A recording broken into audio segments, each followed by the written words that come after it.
Hey guys, welcome to the Sunday live show. A little bit later than normal with my guy Coach Dub here. Coach, how we doing, brother? I'm good. I'm good. It's Sunday, short weekend, but right time to get right back to it, right? Right back to it, man. Sunday roaster. Appreciate you checking in early. Michael giving us some flack, man. He said he demands reparation. Technically, when you posted that, I don't think we were late yet, but yeah, it's again a little bit later. Appreciate you guys being here with us. Flag football on Sundays for me, so it's either going to be really early shows or really late shows. And I know last week I came home last week in the middle of the flag football day and got a show in. Wasn't able to do that this week, so maybe we get away with it down the future, but or down the line in the future, but we'll see. Coach is here to talk a little bit about this Texas defense. I'm an offensive guy, all right, and I don't want you guys to think I got one track mind. I can't go to the other side. So we're gonna talk a little bit of defense today and talk about the identity of that Texas defense, what exactly it may be, what it looks like. Coach and I are gonna share some thoughts. But real quick, guys, make sure you take advantage of that $1 flash sale. You can become a part of On Three Inside Texas and come hang with the crew all throughout this offseason, the rest of baseball season, softball season, all the good stuff for just a single dollar, man. Y'all come hang out over there with the good guys at IT. Let's get to it, Coach. We're not going to be here too long. So, and again, thank you, Mr. Andre the Lawyer. He is our Sunday sponsor for this show. Appreciate you doing that, my man. And y'all check out Dre if you need anything at all. But first thing, Coach, I'm going to ask you, what's your preference? Like, what kind of identity you like your defense to have? Whether it's your Sunday team, maybe it's your Saturday team, maybe it's teams that you coached in the past. What type of presence and identity do you want your defense to have out there on the football field, brother? Man, it's kind of easy when it comes to defense, right? Tough, smart, and physical. You got to be tough. You got to be smart. I mean, we need to make sure we're communicating top of the level, top line communication from the front end to the back end.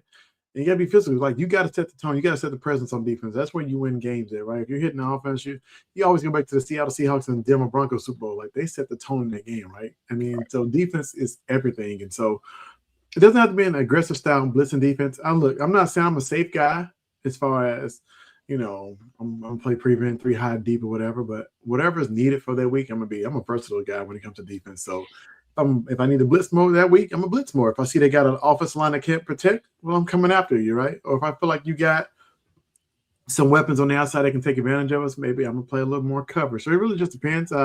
My defense is versatile. It's whatever can get the job done that particular Saturday. I don't have a set base defense. We may run something totally different from one week to the next.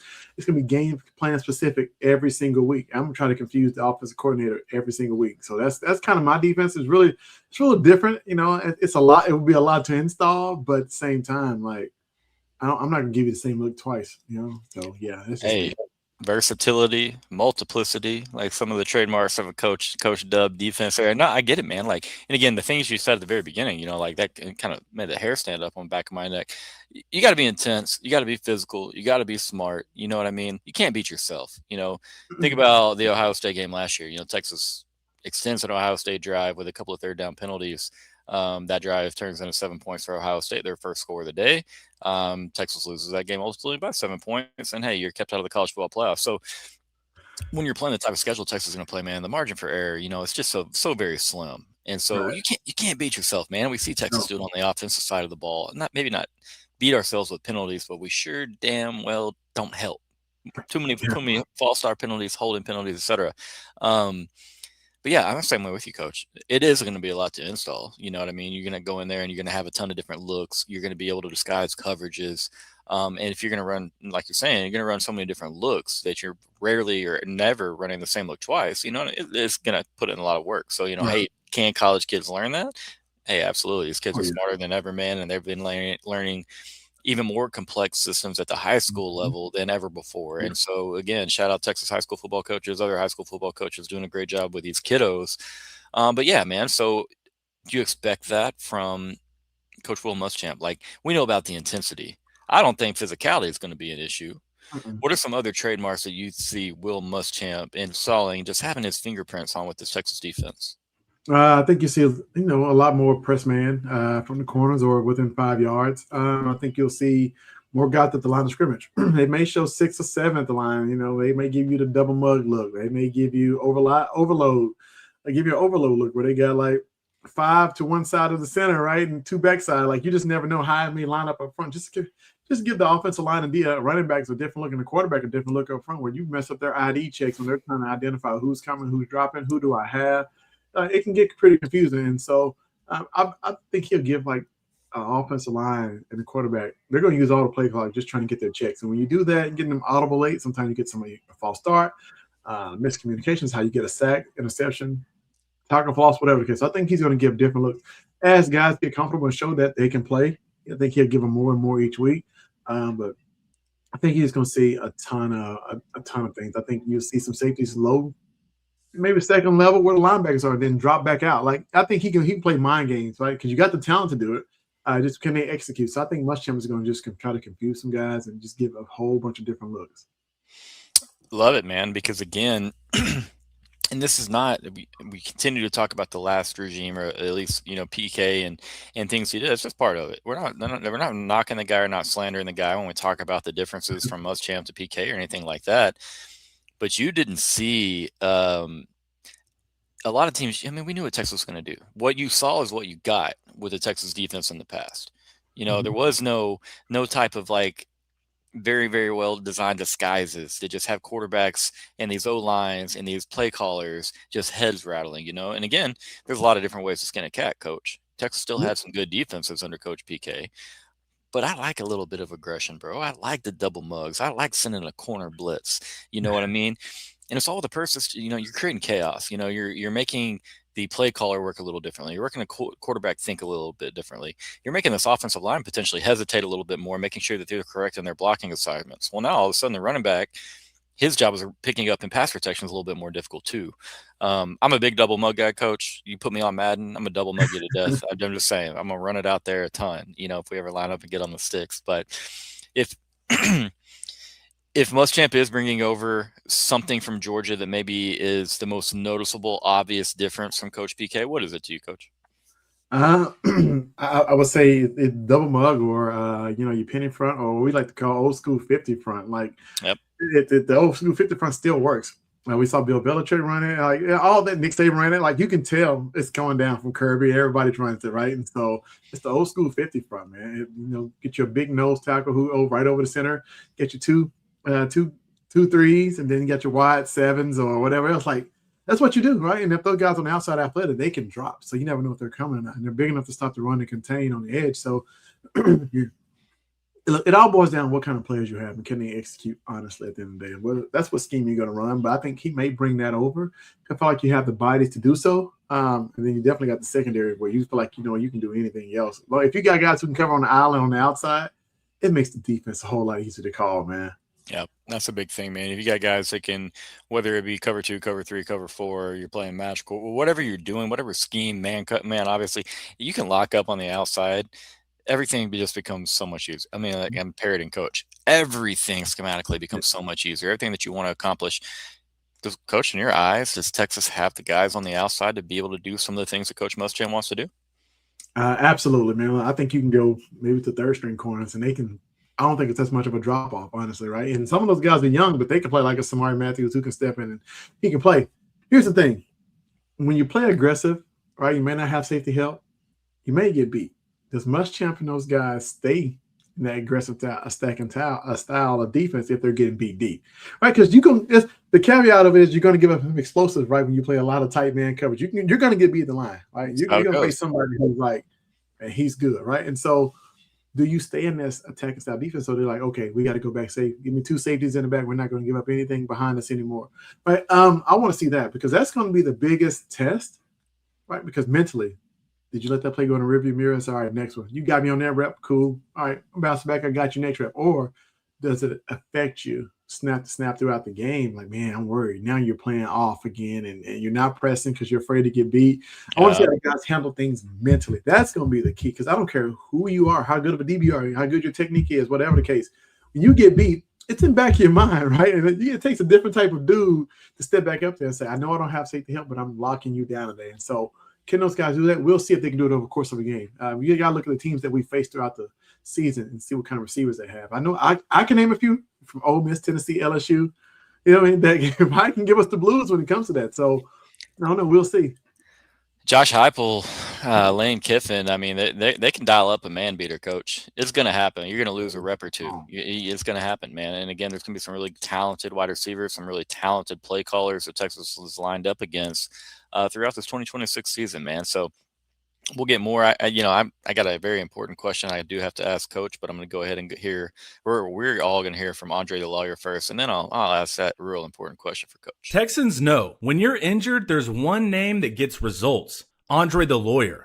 Trust the team that has secured millions for their clients and helped thousands of Texans win their injury cases. Car wrecks, slip and falls, 18-wheeler accidents, on-the-job injuries, wrongful deaths. Don't let the insurance companies tell you what your claim is worth. Andre the lawyer will fight for you. His principal office is in Dallas, but they serve Texans throughout the state. So don't wait. Call 214-444-8808. That's 214-444-8808. Contact info is in the description.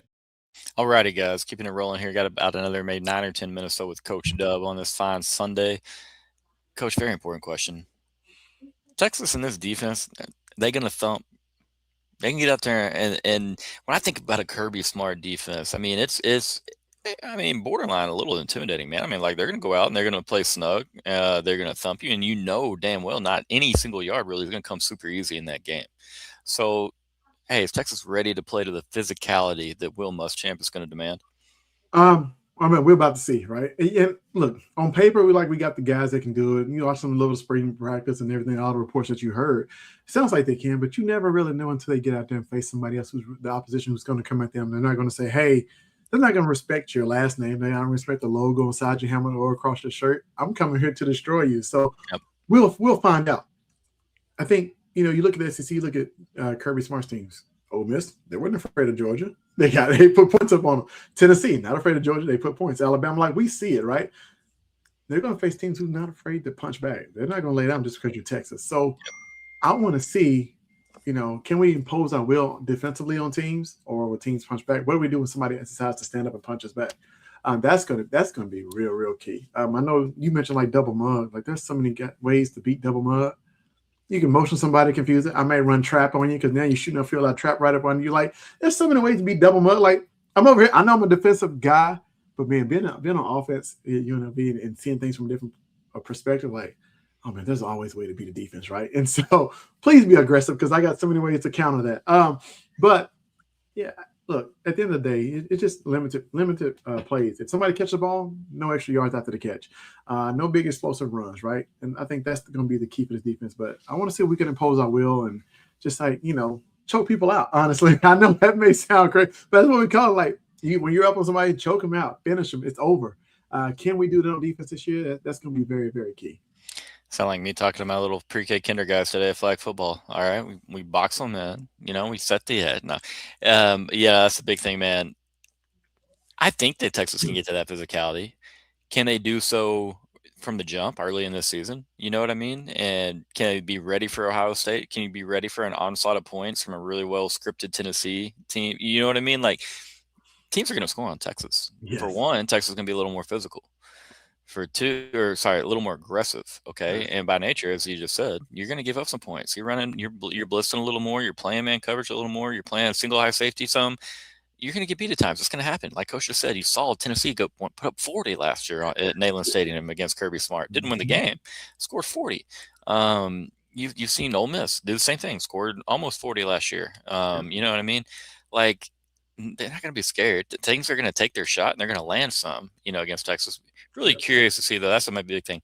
How good is Texas in first and second downs? That's where, like, how good are we in first and second downs? Can we force obvious passing situations? And then they're able, as we just talked about, you know what I mean?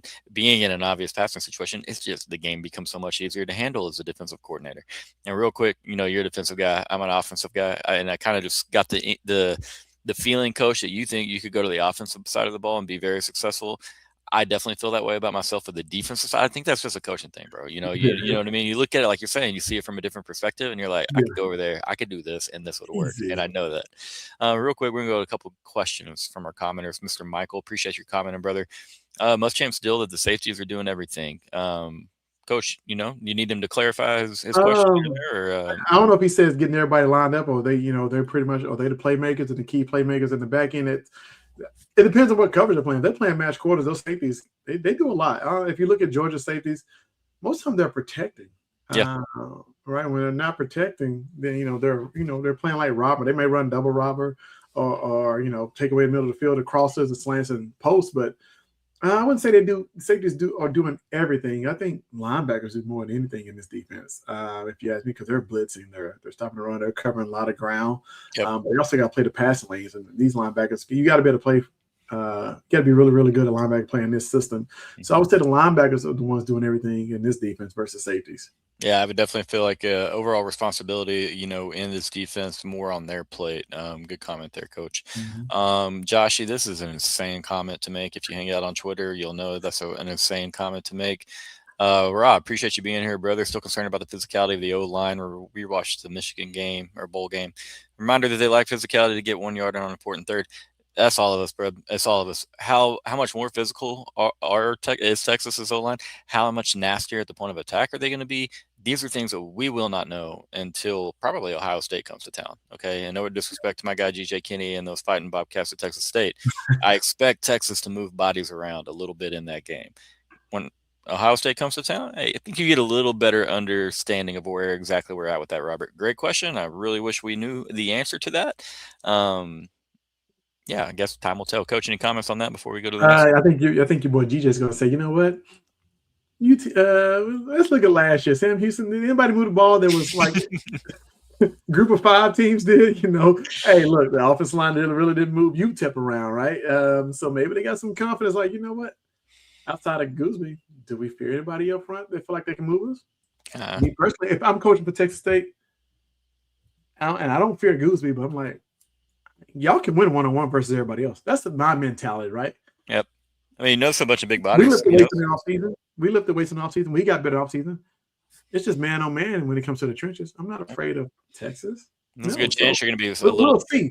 They're going to be bigger and stronger, but hey, on that side, like smaller, quicker. You know what I mean? That's the type of catch that Texas has struggled with here in these last couple of seasons. So let's see. I'm grading week 1 like it's Ohio State. I don't care if it's Texas State. I'm grading week 1 the same. Let's see if they can move people off the ball versus Texas State. Because if they can't, they'll let you know. Hey, us two folks. If you can't move Texas State off the ball, you're worried. But if you do move, it's like, well, it's Texas State, so they're supposed to do it. So it's like, that's what I'm saying.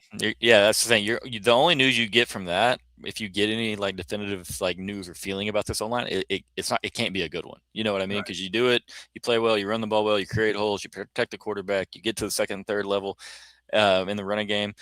Expected, and again, love my guy GJ. I'm truly hoping he never sees that clip. Maybe he paid me to give them some bulletin board material. It is what it is.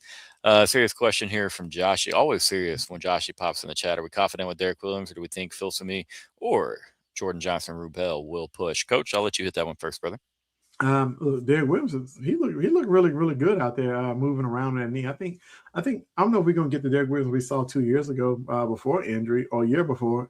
But I think he's getting close, right? And safety, that's what I'm saying. He doesn't have to do as much in this defense. He's protecting. You can come down and play robber sometimes. They'll take away the half of the field. You're not asking him to do a lot. Get in the box and make a tackle, right? He's not. If he's trying to match coverage versus somebody, he's not going to be the main safety doing it. I don't feel like he would be. So I think we'll see a better version of him because at safety, you don't have to be the fastest, right? You got to be the smartest. If you know where everything's going, you can make a play at safety. So Phil Sami got some look at nickel too. So we'll see. JJR, you might see him in nickel safety too. And then Kobe, I know Eric wrote about this last week. Kobe Black got some look at safety too. So look, they got some guys they can all rotate in and go play safety. So we'll see what happens. But I think Derek Williams is going to be okay. I love the answer, Coach. And again, Eric has kind of raised my confidence level in Derek Williams, and a little bit of my pause in that confidence is strictly because of the injury. And like he looked a little bit slower last year, and Eric and others at Inside Texas have continued to make really good points about like, hey, with a lot of his coaching, man. And when you're coming back, and Coach knows this, there's playing fast out there and there's playing slow, and that doesn't matter. The same dude can do it, whether he runs a 4.2, a 4.5, or a 4. It doesn't matter. You can play fast, you can play slow. And so it felt like Derek was playing a little bit slow. I'm going to give him credit. He's looked good in the spring from what I've seen. Again, he's going to be really, really smart. And Coach talked about earlier, Georgia Muschamp, Kirby, they've done a really good job of protecting those safeties. And then when you can walk them down, play them as a robber, he's smart in coverage. And again, very willing tackler, going to stick his nose in there and make plays. So I've gained only good, a lot of confidence over the last couple of weeks, Joshy. And again, hearing Coach talk the way he does about Derek, let's get that Raptor back, baby. It might not look exactly the same, but let's get him back. Yep. Any comments on Kobe Black and safety coach? I know Eric reported on last week. He wrote an article that he got some looks. Look, we know Kobe's big physical corner. He's safety. He doesn't mind coming up and hitting. I think, body type, projected. He probably could be an NFL safety, honestly. Kind of still fighting against it, but he gives you that coverage skill, right? Especially when I run match quarters and things like that. He can still man up on the back end as safety. So he gives you a corner who can play safety. But I think it could be situational in matchups who you place. When you place a Tennessee where they got wide splits and receivers on the sideline and to the numbers, safety's got to play outside the box to the numbers. You got to have a safety who can cover. Well, Kobe Black is your answer, right? You wouldn't want Derek Williams going against a quick twitch receiver, especially when they run switch verticals and you got to keep him one of Tennessee's fastest receivers. You don't want the Raptor on that. Yeah. Why not Kobe Black? So I think it's situational. That's a really good point there. Again, game plan dependent, week to week. That's what Coach wanted for his defense. And again, we've heard a lot about Kirby Smart, Will Muschamp, and Georgia operating that way as well. Man, I'm excited, bro. Again, no disrespect to Coach PK, man, but I love intense coaches. I am an intense coach. I'm borderline psychopath. Every parent has written emails about me in the Flag Football League. Muschamp makes me feel better about myself, and I'm glad to have him back here. And so, again, excited to see what they have cooking with these things. Again, a guy like Xavier Filsaime, who's uber athletic, eventually that light's going to come on. He's really going to put things together, and maybe it's at nickel. Maybe that's his future. Is Kobe Black the Michael Terry, the defense coach? I don't think we're quite there yet. But can you get there? Don't get me started. Michael Terry might be a great safety linebacker too, ain't he? I don't. No, because Kobe Black has actually got a chance to get out there and play and show that he can make plays in the opportunity. Michael Terry we're still waiting on. So. Yep, agreed. Mike's time's coming, man. But again, like the way that Kobe finished, like that he stayed in the fold. But again, going back, Josh, if you're still with us, I think we got to trust Will Muschamp on Derek Williams because he went back into the portal, pulled that guy out of the portal, and said, "Nah, man, we can't let you get away." Real quick, where is that comment? I like this, Rob. Talking a little trash. Called them the suck guys. Kind of funny. I'll say this, Rob. This is how confident I am in that game. It is a must-win game for Texas. A absolute must-win game. You have the Buckeyes at home early September. Probably have the better roster. Now, you got to make sure they're coached up. Ohio State's going to develop their guys. They're probably going to have 3 or 4 guys that we don't know about, coach. That we know about, but we don't know about yet. You know what I mean? Like we just had, Arvell Reese, Sonny Style. We knew Ohio State was losing some guys and going to have some studs, but man, there's always a surprise first rounder or 2, second, third rounder in there. So, but this is how confident I am. And I said this on Thursday's show. If Texas doesn't beat Ohio State by double digits, I'm flying to the game. Ohio State, Michigan. It's in Columbus, and I will sit in Columbus with my body painted red. I like Michigan a lot, and I hate Ohio State. I'm going to be honest with you.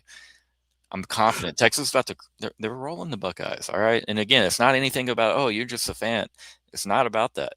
It's Texas owes the Buckeyes a little bit. And I think we finally clapped back, Coach. Is that real stupid? It's a stupid bet. I'm not going to lie to you, but how stupid is it? I'm going to go ahead. What time is Home Depot and Lowe's or Sherman Williams Club? I might go buy you some red paint. I got a paint guy, Coach. Don't worry, all right? I might go buy you some paint. That team is loaded, and they're good. I know you lose Arvell Reese. You lose Sonny Styles. I'm not saying they're replaced, but they're replaced. You got the Christian Allegro guy who came from Wisconsin, another 6'4" linebacker who can run that we wanted. They came from Wisconsin. He came on a visit. They got Raleigh Pettijohn, who's the number 2 linebacker in 2025 class that Texas also wanted. Really good. Peyton Pierce, another Texas kid from Lucas Lovejoy, who can play and played a ton and rotated last year with those 2 monsters. The defensive line is back.